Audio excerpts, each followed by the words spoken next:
وہ جو چاہتا ہے کرتا ہے. جیسے سورج پابند ایک چیز کا، اس کے خلاف سورج سے کبھی نہیں ہو سکتا.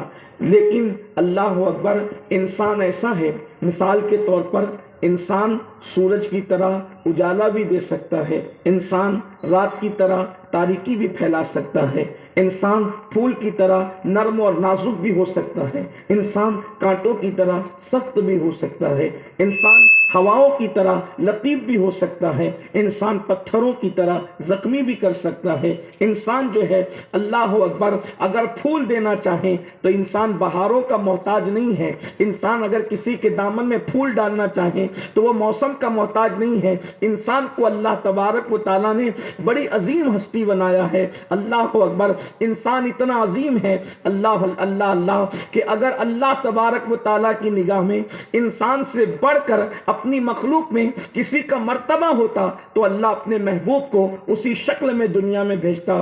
حضرت بیدم شاہ وارسی علیہ رحمہ بہت خوبصورت لب و لہجے میں کہتے ہیں، اب آدمی کچھ اور ہماری نظر میں ہے، اب آدمی کچھ اور ہماری نظر میں ہے، جب سے سنا ہے یار لباس بشر میں ہے. اللہ نے اپنے محبوب کو لباس بشر پہنا کر انسان کا مقام بتایا، انسان کا مرتبہ بتایا، انسان کی بزرگی بتایا، انسان کی عظمت بتایا کہ ملائکہ پیچھے رہ گئے ہیں اور بشریت آگے بڑھ گئی ہے. میرے پیارے آقا صلی اللہ علیہ وآلہ وسلم کے پیارے دیوانوں، تو غرض کے کہنے کا مطلب یہ ہے کہ انسان جو ہے وہ اپنی طبیعت کے اعتبار سے پابند فطرت نہیں ہے، لیکن مذہب کے اعتبار سے وہ پابند فطرت ہے. اللہ اکبر.